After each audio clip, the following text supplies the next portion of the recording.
In this video, I want to show you what you should do right away if you do experience an ankle or knee sprain.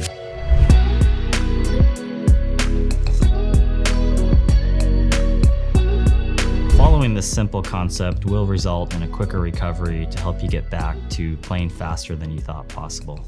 This concept is super easy to remember and is known as RICE. It stands for rest, ice, compression, and elevation. Swelling after an ankle or knee sprain causes muscle weakness and increases pain.